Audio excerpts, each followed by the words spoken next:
Mac, did you see the news this week? Hot off of their collaboration, the Pokemon Target collaboration. One of the items was a Pokemon Pop-Tart where scalpers went, bought the Pop-Tart, and it's been listed on eBay for about $25 a box. I'm not sure who's actually buying it, if anybody. Edible Pop-Tarts? Edible Pop-Tarts, about $2 to $3 a box. I saw a bunch of them when I was at Target. My son said, can we get some Pop-Tarts? And me, as someone who does not want to feed him Pop-Tarts, I just said no, not thinking about it. But then in the news this week, I saw that they were listed on eBay. Mucho dinero.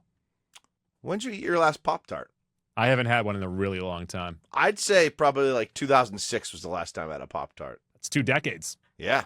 Yeah, I don't think I've had a Pop-Tart since I was in high school. That was my guess. Not that I'm anti-Pop-Tart, but there are a lot of better options than Pop-Tarts. Like if a Pop-Tart was handed to me, I'd eat it. But I don't go seeking a Pop-Tart, you know? You heard it here first. If you see Mac on the street, offer him an unwrapped Pop-Tart. Hand me a Pop-Tart. He'll eat it. This got me thinking, though, of the food products that are tie-ins to television shows or movies. Are there some that pop out to you? No, I'm just thinking about toaster strudels and how toaster strudels are better than Pop-Tarts in every conceivable way. Ecto coolers, the Ghostbusters? I don't care for eating raw Pop-Tarts, you know? I like it heated up. I like it raw. I don't want to raw dog the Pop-Tart. I like it raw. Ecto coolers, Mac, I believe that is the one that would be number one for most people. Yeah, the high-C juice box. Yeah, those are good. Phantom Menace had a ton of them. So you had the Pepsi can tie-ins. Did they taste different? I would assume so. But you had all of those characters on the Mountain Dew and Pepsi cans. Highly collectible. I'm sure they're still great. Shrek and ketchup. Shrek-chup. I wouldn't count... I would only count the stuff that's its own flavor. Oh, you know? So you're not going to count the Pepsi cans? I wouldn't count the Pepsi cans, no. Just putting advertising on a can to make it a collectible doesn't count for me. Well, what if it is a Jar Jar Binks lollipop where you're sucking on his tongue? You know what? If it's shaped like the thing, too, I'll give it that. Was it a Jar Jar Binks shaped lollipop? Yeah, it's like one of those, is it like Choo-Choo Pops? Choo-Choo Pops? I don't know what that is. It's when the top plastic character opens up and then you get the lollipop from the inside. What?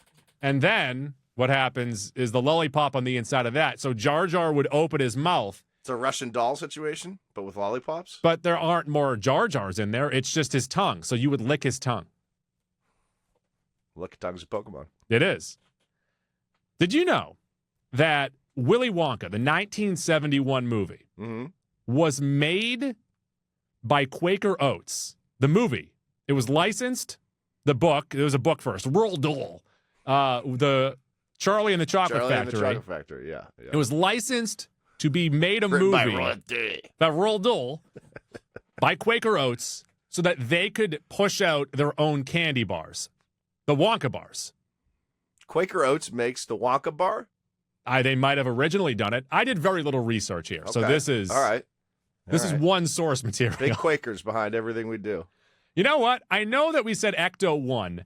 Really? The top food product television movie tie-in ever. They're still around. They've been around since the fucking Stone Age. Cocoa and Fruity Pebbles. Explain this to me. The Flintstones are still alive. The kids still know who fucking Fred Flintstone is. He was on a animated sitcom back in the 60s. Those cereals didn't exist until the Flintstones came out? I would assume not. I don't. I mean, you did. I know you didn't do any research, but you should have done some research here. I did very little. Some research. So whoever has a smartphone out there, because Goo and I don't, please Google if Fruity Pebbles and Cocoa Pebbles were made in unison with the Flintstones. My guess is that there was a cereal that looked and might have had a similar... Is Pebble the baby? Pebble is the baby. Bam Bam is the son. Yeah, right. My assumption, and usually what I assume is true, never assume. Bam Bam is Barney's son, right? Bam Bam is Barney's son. Barney. That's Frank. Barney. Yes, that is, speaking of Ghostbusters.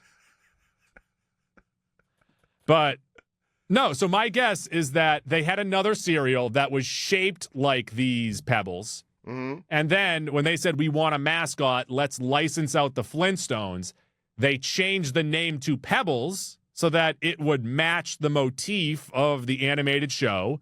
And they've been around since. Yes, Fruity Pebbles were specifically created to leverage the popularity of the Flintstones cartoons, becoming the first brand to be designed around a licensed media character when they were introduced in 1971. That's a nice bar trivia question right there. So here we go. If we're doing tiers, if we're doing rankings, if we're doing a top 10, I kind of have 10 things here. Sure. That's number 1. Yeah, I'd say that knocks off the Ecto Cooler. I would say the best cereal tie-in outside of Pebbles, that's obvious, would be the Urkelos. Now, are Urkelos like Flutie Flakes, as in they just rebranded an existing cereal, or were they their own Flutie Flakes thing? are great, too. Yeah. I would assume that every box of Urkelos has a little bit of Jaleel White in it. Just a little bit.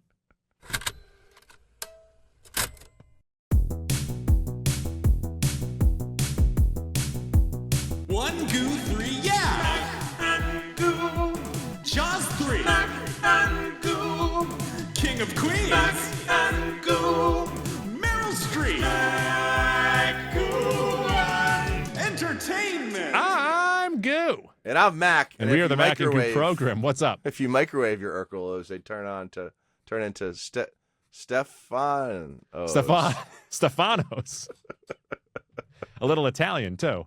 Speaking of things that are maybe overinflated, we are discussing Daredevil Born Again Season 2. Speaking of things that, might have been passed where they should be and then put back in the microwave to heat it back up. Yeah, they reheated it. That's pretty much what this show is. It's a reheated version of the Netflix show. We had Netflix Daredevil in the freezer for 7 years. They took it out, reheated it, gave it to us. I'm not sure if it was properly wrapped for the freezer. A little bit of freezer burn on there. Dude, Daredevil Born Again Season 2. It did take 2 to 3 other shows for Kingpin to get properly thought out for Daredevil. Yeah, Kingpin went from, everyone loves Vincent D'Onofrio's Kingpin to, he stinks. This I will character say this, blows. Though, is that anytime he's on the screen, I do say to myself, great camera work making him look so big. It's like, hey, this planet would be way better without Wilson Fisk on it. And Matt Murdock's like, we can't kill Fisk. We can't kill him. Is Charlie Cox fucking show on this is losing podcast? its grip, Goo. Here's my issue with the show. And I think that I was just so excited about season 1 of this show. Yes. Yeah. Granted, I did like the extra villain in that show. Grantland? What? Grantland? What the fuck's Grantland? Grantland. Did I say Grantland? That's a bad joke. Oh, okay. You said granted. Granted, I did like the extra killer, villain that was added to Muse. I enjoyed Muse. I think that I might have just been so excited to get these characters back last year that I didn't realize that what they have given us is kind of boring. I'm right there with you, and apparently no one else believes it. I think season 1 of this show was head and shoulders above this season, especially considering the finale we just got. I really like the bank episode. I'll say it over and over again. This is one of those things, and we're a victim to this always, especially when it comes to the MCU. It's like, all right, we're buying in because we're waiting for the payoff. We're not going to judge it till we get the payoff. The payoff in this fucking season, Goo, stunk, sucked, it blew, it was lame, it was for losers. This finale was fucking terrible. Here's my big issue is I don't understand American politics, and if that is any part of this show. Okay. And we can talk about it in spoilers, but there's something that happens in the last episode where I'm just questioning, can we get away with this? Are we sure that's what we want to do? All right. Daredevil Born Again Season 2 is the 15th live-action MCU show. That is the 15th live-action show they have created for the MCU. There are others that have been brought in since. Daredevil Born Again Season 1 debuted in March of 2025, finished April of 2025. Time out. Here we go. credit here. Credit where credit is due. Mm-hmm. We got a season after another season. So a season 2 after a season 1. 1 year apart. You know what? Doesn't happen enough these days. I'll tell you right now, add a hot dog for that. All right. I'll consider that. Yeah. Right before this, Goo, we got Wonder Man. The next in line MCU live action show is Vision Quest, presumably post Spider-Man and pre-Doomsday. Daredevil Born Again Season 2 is a TVMA action crime drama. Subgenres here, Goo. It's a laundry list. Gangsta, legal drama, legal thriller, martial arts, psychological drama, psychological thriller, and superhero. In total, Goo, 8 episodes that equaled 6 hours and 29 minutes, 389 minutes, roughly about 50 minutes per episode. This was in juxtaposition to 9 episodes in season 1. Go ahead, Goo. I know that you have the answer off the top of your head. Did they swear this much in season 1? I don't remember. Because there's a lot of F-bombs in season 2. They are doing the swears. Yep, they're doing the swears. Almost to the point of, they're like, shit, we got to fill out an extra 15 seconds of this episode. Get this to the TVMA rate. Well, no, we need 15 more seconds. And they're like, what if we sprinkle in 7 fucks? Does it have to make sense? Not always. Good reference, because 7 Fox, awful store way back in the day. 7 Fox did stink. Went undrafted in our mall draft. On Roddy T's, Goo. By the way, that was a great insult in middle school when you would ask someone if they bought their clothes at 7 Fox. With the black jackets with the orange inside. Those things sucked. 86%, 87%. For Born Again Season 2 on Roddy T's. That is compared to 87%, 78% for Season 1. So the audience is liking Season 2 better. The critics said about the same. Your Netflix Daredevil series, Goo. Season 1, 99, 93%. Season 2, 81, 89%, which I still think is the best of these 5 seasons. Season 3, 97%, 87%. A Metacritic score of 73, Goo. Season 1 got 69, so critics like this one a little bit more. The 3 Netflix seasons were 75, 68, and 71. And Goo, of the now 15 MCU live-action shows, the audience score of 87% on Roddy T's ranks this tied for 3rd. That's right, 3rd behind Loki Season 1, Hawkeye, and Moon Knight. And it is tied with WandaVision and Wonder Man at 87%. What do you think about that? I don't care for it. I wrote this. It's actually in our show notes. I wrote Daredevil bored again. Yeah, nailed it. The show felt like a hamster on a wheel that just kept on going and going. And you're like, when is this hamster going to fall off the wheel? This when is is this hamster also going to start drinking some water? A classic viewing experience for you and I. I stay optimistic until the finale. I'm a sucker for finales. And if the finale lands, up 2 or 3 dogs. If it misses, maybe down 10 dogs. I don't know. You were pretty consistent throughout the season, though, that you weren't really enjoying it. I feel like this season, I'm trying to think of how long it would be, but it could have just been a Disney Plus special. Yeah, we got almost 7 hours of content, and I'd say at best there was 3.5 hours to 4 hours of really good stuff. The rest was a waste of our time. Like, there's no big standout action scene either, and that's something that Daredevil always gives us. On Metacritic, Goo, the 73 ranks the 6th for the critics, behind Ms. Marvel, WandaVision, Wonder Man, Loki Season 1, and The Falcon and Winter Soldier. Okay. That still is too high to me. Like, of these 15, it's probably in the bottom 5 or 6 seasons of a show for me. I don't know why people are liking this so much more than you and I. This show, Goo, was created by Matt Lillard. Matt Lillard. Yeah, there you go. Which I forgot. I didn't even put him in the. We are in the Lillard Sans. You know that? He's in DC now too. This show was created by Matt Corman and Chris Ord. They were the duo behind COVID Affairs. I know that's a favorite of Doc. They also did season 1 of this show, and Dario Scardapane, who did something called Trauma. That's a show. He worked on The Punisher and season 1 of this show as well.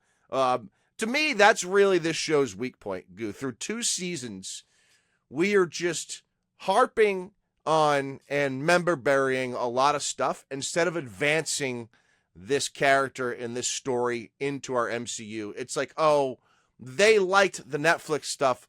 Let's just do that over again, rehash it in a new way. And there's space for some of that, a lot of that, but it's been their whole thing.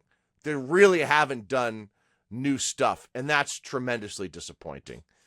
Synopsis of this show: Matt Murdock finds himself on a collision course with Wilson Fisk when their past identities begin to emerge. They've been on this collision course for fucking 12 years now. I just figured it out. What I didn't like about this season, not enough of Matt Murdock in court. I like him. Well, you got an hour of it in the finale, Goo. No, he's in and out.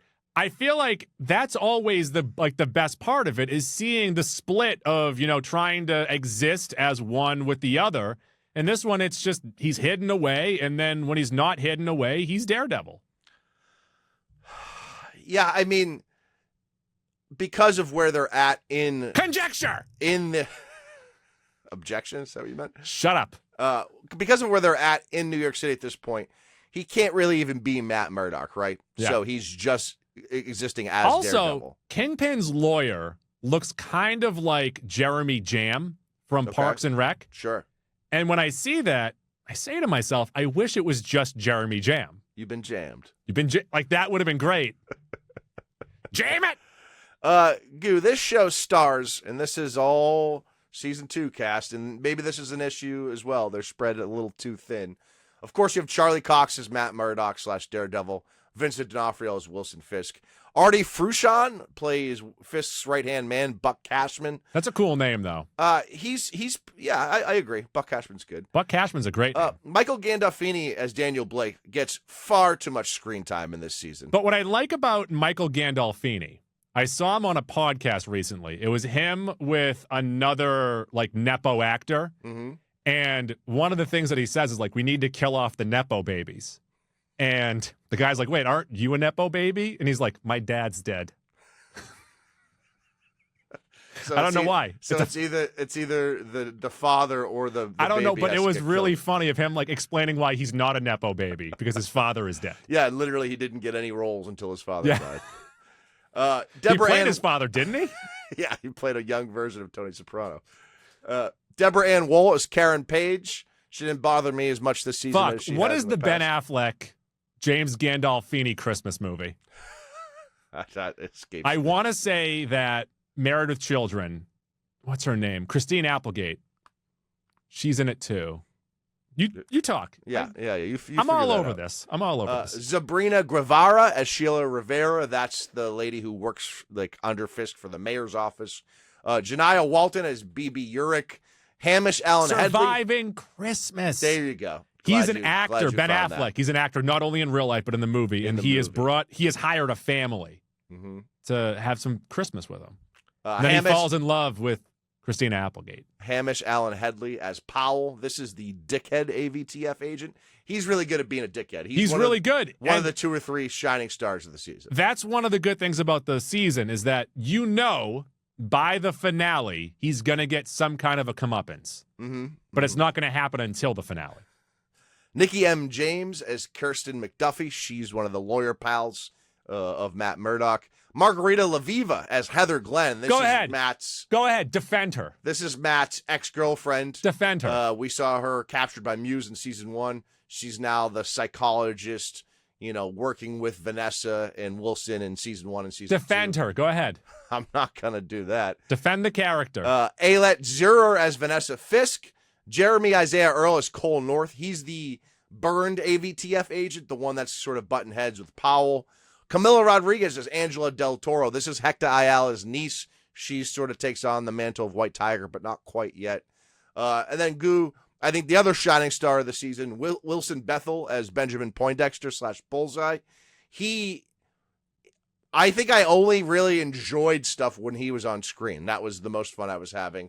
And you're anti-Bullseye, too. Yeah, I'm not a Bullseye guy. Then you also, of course, had Matthew Lillard as Mr. Charles and Tony Dalton Goo as Jack Duquesne, a.k.a. the Swordsman. So there's a lot going on in this season. And I would say when this season's at its worst, we spent way too much time with Gandolfini. We spent way too much time with Camila Rodriguez. For a show that's been pitting Daredevil versus Fisk for 12 years, we allowed ourselves to get really distracted and deal with a lot of other stuff. And ultimately, Goo, all we want is for this collision course to fucking end.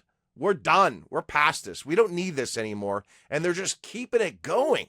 They just can't let it go. Supposed to be like a big thing in Matt's life where he has accepted people around him killing people?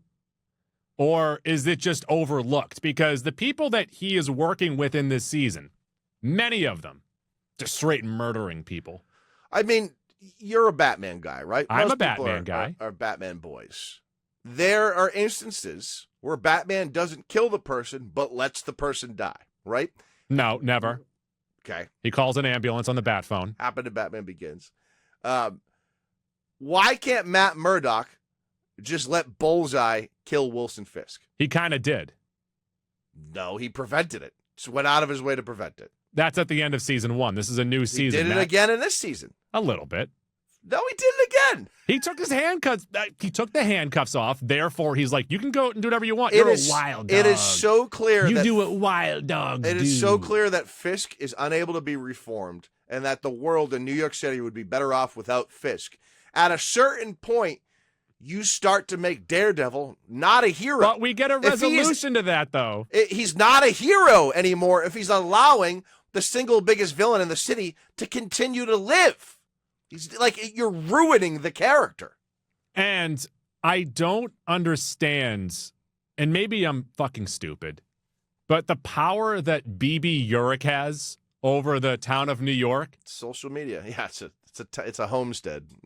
She's like anything that she's able to put out there, she's able to sway the audience. And yes, there are some like fringe news medias that are able to do this with like pockets of people. But she got everyone up in a stir. Up in a tizzy. Really? Yeah. I am once again reminded, and it's a rare that a show, shouldn't do this, but drop all the episodes at once. No. Let us consume it at our own pace. And it also makes the show, people are less harsh to it. Because now we just spent 8 weeks building up to a finale, which was the worst episode of the season. I like having things to do on a Tuesday night. I appreciate you them can still saying, watch one a week if you'd like, Goo. No, I still can't. Do that. At that point, then we're laying in bed and I'm super sleepy and we got to watch something. No, we don't. I want to sleep. I was having faith.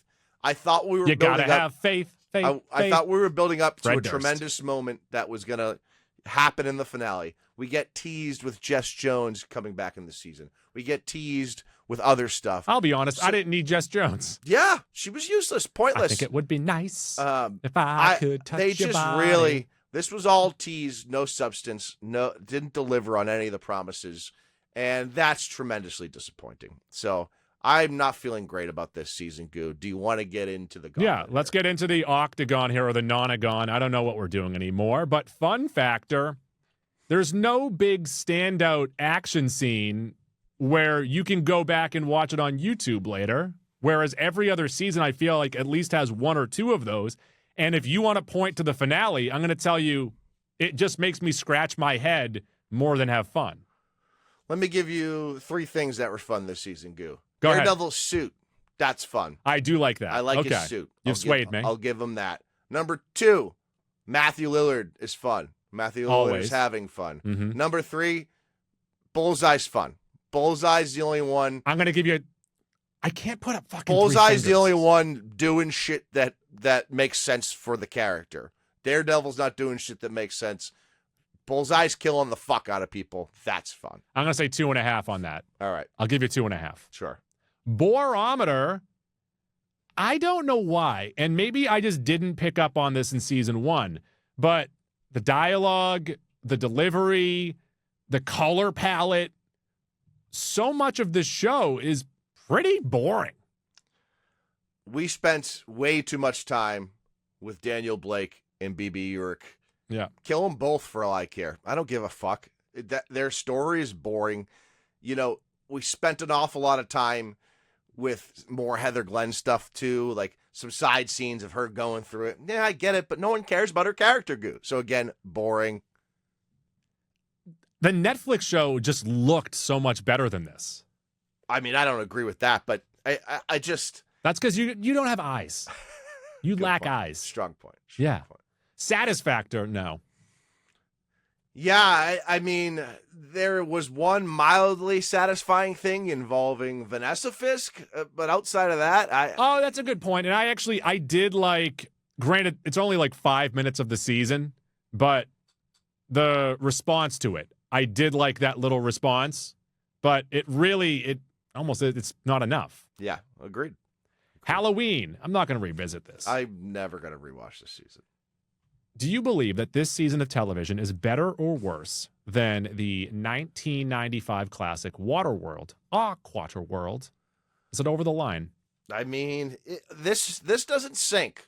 This doesn't sink, but it's floating. It doesn't sink, but when things are close, I always lean movie over television. Yeah, I agree with you there. And it's also because I was holding off judgment until the finale. I don't want to be overly harsh, but this 2 seasons, we're building towards the season 2 finale, and it just didn't land. That's the thing, too, is that this season is part 2 of a story. Yeah, so it makes the first season look worse, too. That would be like if you had Empire Strikes Back, and then the next movie, and say what you want about Return of the Jedi, it does enough to punctuate that story. It's my favorite Star Wars movie. That's your favorite Star Wars movie. But like, say if you had that, and then you came out with a big wet fart, it makes Empire Strike Back look worse. It does. You need the punctuation to it. Yep. This season did not punctuate the first season. No, it did not. Plemonade. When life gives you Jesse Plemons, he makes things better. He says, wait a second, how is that profitable for Frito-Lay? I don't know anyone in this show that's featured a small amount. Tony Dalton. Tony Dalton as swordsman. That's it. Yeah, he's having fun. Yep. He kills guys with poles. Yeah. He does. He throws poles through people, like little traffic poles and shit. Pants Tent City, Excite Bike Mania. Yeah. The diner scene was kind of cool. So I say, like, there's no big Daredevil scene. The Bullseye diner scene isn't bad. The Daredevil breaking into the Fisk like holding cell area and teaming up with Swordsman was solid. That didn't get me going. It didn't get me going, but it was solid. For those of you tardy to the Mac and Goo party, we rate everything on a 40 hot dog rating system. Mac, I felt like so much of this season was flat, whether it be the dialogue, the acting, the overall look of the show, the pacing of the show. I felt like this was just such a poor punctuation to what we got in season 1, and it makes me question why I liked season 1 so much. It makes me think, was I just happy to have Daredevil back and I accepted its flaws, and now that we have it back, I want more? But, like I said earlier, credit where credit is due, season 2 came 1 year after season 1, and we don't get that anymore. Yeah. 29 hot dogs. Yeah, okay. All right. I understand the rating there, Goo. I think I am losing dogs by the minute here thinking about and talking about this. But keep this in mind. Season 2 came 1 year after season 1. Let me break the MCU TV down into tiers. How would you feel if this season came out in 5 years? The top tier of Marvel live-action television shows for me is one show by itself, one season of a show by itself. Loki season 1, I have at 37 hot dogs. In a second tier, I have Hawkeye and Wonder Man at 35 hot dogs. Those are very enjoyable shows. In a third tier, this is the muddied middle here. You have Miss Marvel, WandaVision, Loki season 2, Daredevil Born Again season 1, Agatha All Along, and Ironheart. These are all 32, 33 dog shows to me. This show, this season, Goo, worse than all of those for me. A fourth tier I have here consists of She-Hulk, Moon Knight, and the Falcon and Winter Soldier from 27 to 29 hot dogs. It feels like this show fits in with those 3 shows where there was a couple good things, relative disappointments, not bad, and a lot of people hated those. I think I came into this episode saying 30 hot dogs. And then as I was talking about it, I was like, maybe it's more like 27, 28.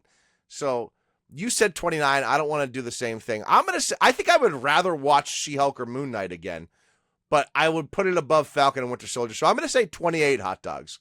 This show passes. It's not good. It's not bad. It's boring. To your point, Daredevil bored again. Then below all of those aforementioned television shows is Secret Invasion and Echo. Of course, those two are definitely the two worst. I think when comparing it to other seasons of Daredevil, it doesn't have that gripping feeling of like shit's about to happen. Mm-hmm. And I don't know, it feels almost out of place up against, especially the Netflix shows. And then I would have it below season 1. Yeah, like definitively below season 1. Definitively below season 1. Shall we spoil? Let's get to it. Okay, let's spoilers. I will say that I laughed when they were in court and Matt turns to the crowd. He's like, I'm Daredevil. And everyone's like, no way. And then he takes his stick and he throws it off the wall and he catches it. And everyone's like, oh. Well, I would have just been like, well, that just means he's not blind, right? Like, why is everyone still believing he's Mac blind? Mac would have thrown an orange at him immediately. I don't know you why think your Daredevil catches orange? To me, it's more believable that he's just not blind than that he's Daredevil. That was a shitty moment. Everything. Wait a second. How are you sitting courtside at Lakers games then? Every big moment, or every moment that they wanted to be big in the finale, just missed entirely. It was not good. And then you have this storming the Capitol sort of scene at the end, right? You're talking, sort of on the nose, which I get. It's a thing that happened, and it makes sense why it happens in the show. It just was dumb. You have Fisk just annihilating all these normies, and it's just like... Hands up. Yeah. Once again, this is what I was talking about earlier. I don't understand politics. So he was offered, and granted, I feel like offering him this at the time was still too much, of if you leave New York, you're free. You can do whatever you want. Go on vacation permanently. But also, up to that point, he had already murdered at least 100 people. Right. Like, what are we doing? So they're like, okay, we'll ignore the 100 people. Yeah. Then, after being offered that, he opens the door, and when he goes, boo. I'm like, all right, I'm in for that. And then he just proceeds to murder another 100 people. I wouldn't say 100. Even if he takes out 25. Let's say he ragdolls Let's some say people. 50. Let's say 50. And then, even then, Matt Murdock just witnessed Wilson Fisk murder 50 people. And he still won't allow Fisk to die. There are dead bodies at his feet. He is covered in blood. Covered. They're holding each other's faces. And Jess Jones just does a nice little jump. And she's like, I'm here too. Yeah. Doesn't lay a finger on him. But he's like, just take the deal. Someone should have said, Matt, the deal's off the table. He murdered 50 people down the hallway. Yes. Yeah. Let him die, dude. Let him die. Let him die. Take him to jail. I think this is the single worst example of like plot armor for Marvel. They don't know what to do with Fisk now or going forward, so they just keep him alive. And it's glaring. Once again, I don't understand politics. If a mayor were to murder 50 people, does it count? Who knows these days? Goose? I don't know. I don't know the rules. The biggest positive in this season to me was Bullseye just being a complete loose cannon wild card. I love that he pierced Vanessa Fisk's head with some glass. I thought that was going to be a bullshit save. I'm glad she actually died. Yeah, That was like the strongest part of the season. I do like the Kingpin Vanessa stuff as she's dying, where she's asking him to tell her about, or tell me a story. Mm-hmm. That was some good stuff. The pineapple juice, I am curious because he's like, you're allergic to it. Yet she still had, I don't know how much that had to do with anything but I don't know how touching it was. I don't know if it was exactly how far that they wanted to take it. Yeah. But that was a highlight from the season. Yes, agreed. A low light was, once again, everything between Daniel Blake and BB Urick. It just took up so much screen time. And I don't know what it is about Gandolfini. I thought he was good as like the underling to Fisk. Yeah. I didn't for 1 second buy the romance between those two. And I know they were both playing each other. It just never felt real. I thought Buck was good. Everything Buck did was pretty good. She wasn't really into him sexually at all. I think she sort of got into it eventually, though. It was a weirdly written relationship. You feel like she might have felt that she could dominate him? Goo, the stupidest fucking thing that happened in this finale was Heather Glenn post all the events of the storming the Capitol. She's sitting there crying into the mirror, and we've gotten flashes of this. She's got PTSD from Muse kidnapping her. She puts the fucking Muse mask on, and she's like, this is really my real face now. No, but then when she looks in the mirror, it's her real face. And that's it's fucking an excerpt stupid. From her book. It's so that when you put the mask on, that's stupid. who you really are. So dumb, Goo. Everything her character did in both of these seasons was fucking stupid. It was just 5 weeks ago you were defending this character and being like, I think she's about to do something great. Yeah, she wasn't. Then what did I tell you? I told you I don't like her hair. And you should have said at that point, Goo, I think you're onto something. Goo, everything about this finale was just lame. It was lame. It was dumb. It was stupid. It made the 7 episodes prior to it look even worse. It made season 1 look even worse. Like, going into the finale, I was feeling like this show was like maybe in that 32, 33 dog range. And a good finale might bump it up to 34-ish. A bad one bumped it all the way down to 28 here. He killed so many people So in that many hallway. people. He just he took one guy, and he broke his back up against the corner of a hallway. And there was also enough people in that initial hallway to overwhelm them like they did at the bottom of those stairs. So yeah, it's like when a Japanese giant hornet gets into a honeybee hive. Mm-hmm. Yes, if the bees try to attack one at a time, the hornet's going to kill them all. But if the bees decide to swarm and surround the hornet and use the body heats to overheat the hornet, they're going to lose some honeybees. Some of the army is going to get killed off. Yeah. But the giant Japanese hornet's going to get killed. And then, after all this takes place, all the murdering, Daredevil is like, let me talk to him. Let me talk to Fisk. Yeah. And Jess Jones is like, yeah, talk to him. And he's like, Wilson, take the deal. Take the deal. And Wilson's like, okay, I will. And then Wilson Fisk is just hanging out on a beach. Yep. So fucking stupid. So dumb. Also, if I was one of those Daredevil people that are swarming and attacking the Capitol, as I am approaching the door that Kingpin is coming out of, and I see him, let's say he murders 3 people. Mm-hmm. As soon as I see that, I'm saying, oh, fuck. I'm going to turn around. I don't want to fucking be here anymore. You know what is also making this show worse is watching this concurrently with The Boys and how sick of a villain Homelander is compared to Fisk and what's going on here. Like, The Boys is way fucking better than this show and doing stuff way fucking better. Okay, here are my 3 options once I see Kingpin murder a handful of people. Mm-hmm. Tell me which one is the best. Okay.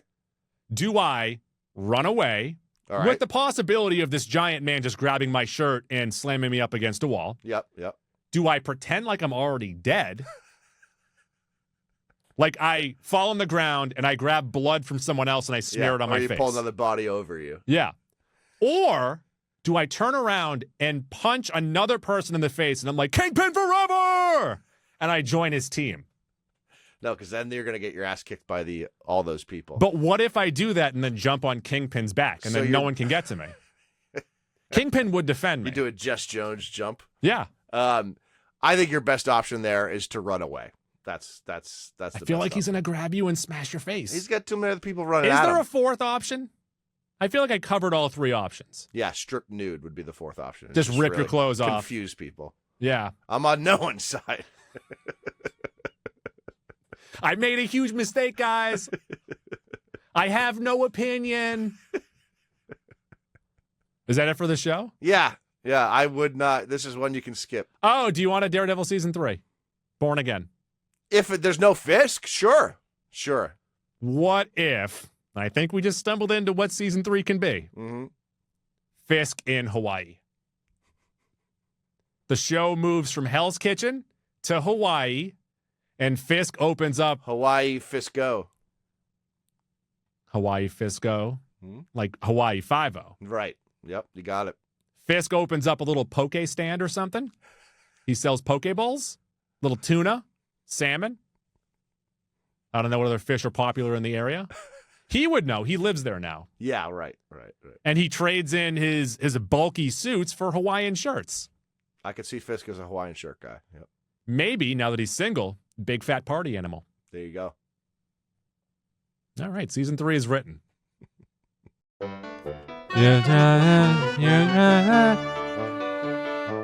Let's get into Maxac.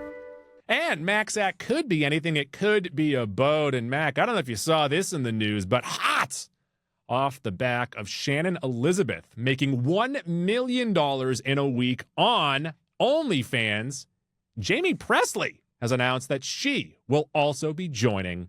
Is it a site? Is it an app? I don't want to sound old. I think there's a website, yeah. Okay, the www.com website. It's got both. Yeah. So speaking of people stripping down nude, Jamie Presley is joining the party here. I'll say this. I'm happy for Shannon Elizabeth making some money. I think she got divorced, which was like why she did it. Mm-hmm.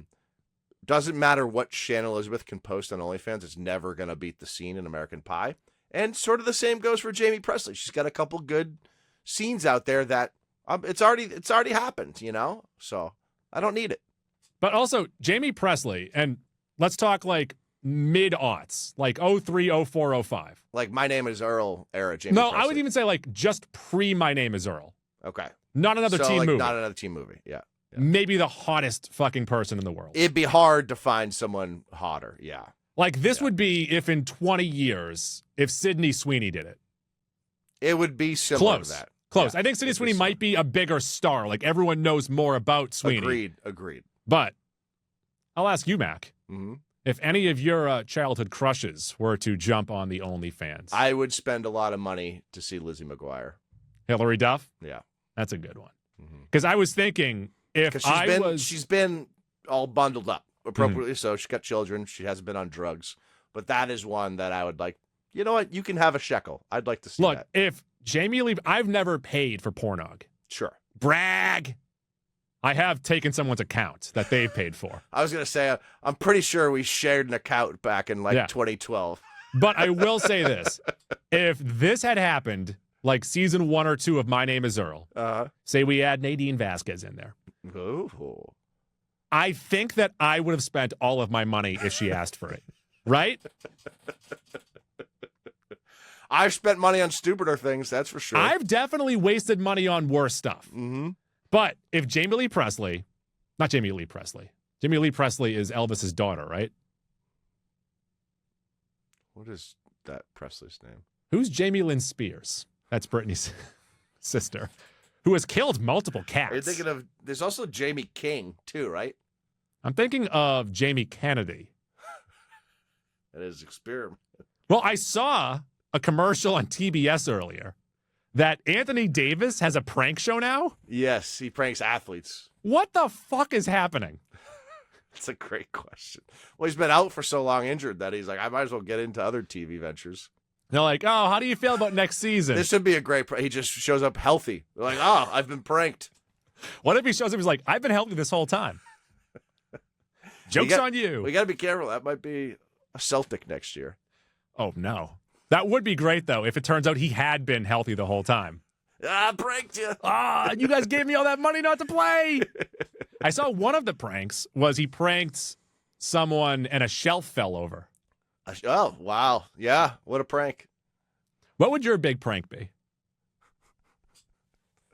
I just like jumping out and scaring people. The old boo. I hate that. I hate it so much. My wife does that to me nonstop in the house. I love it. I hate it. I hate it so much. I'm walking around. I'm going to the bathroom at night. Jumps out of the corner. And now, like sometimes I will piss all over the bathroom. I will I'll check around corners.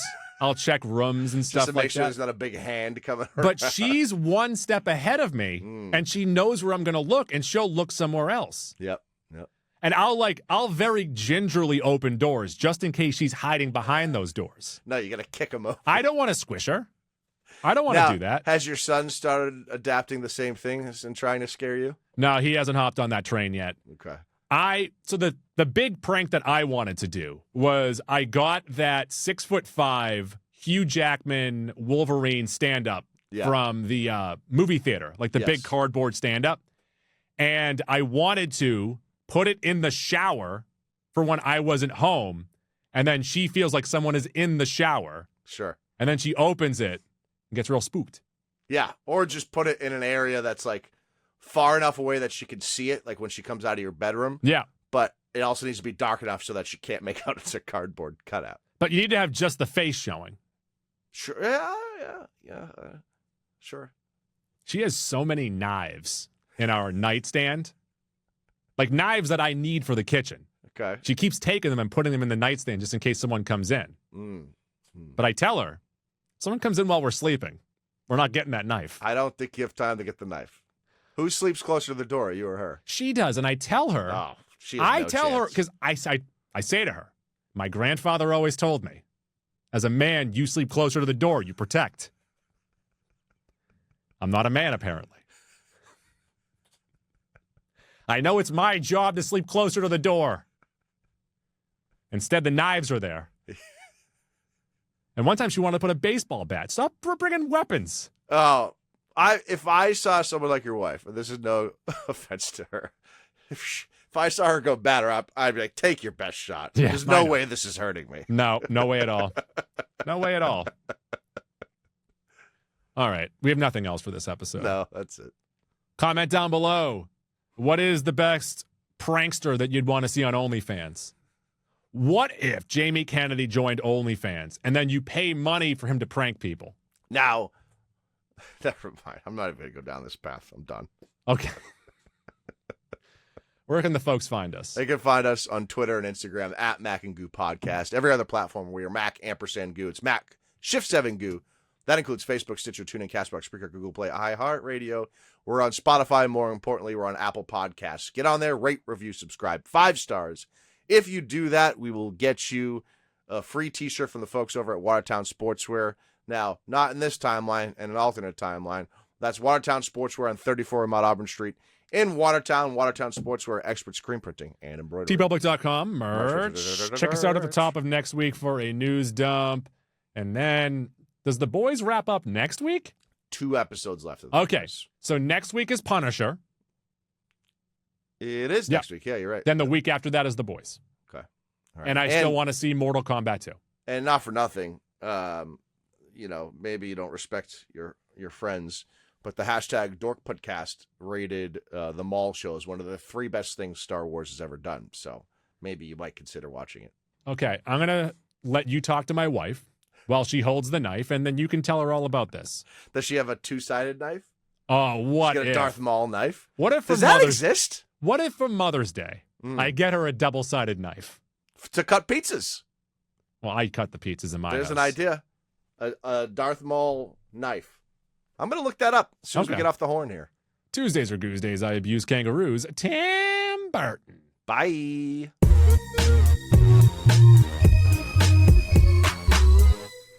Please flip the cassette over to side B to continue the adventure. Now it's time for girls jumping on trampoline.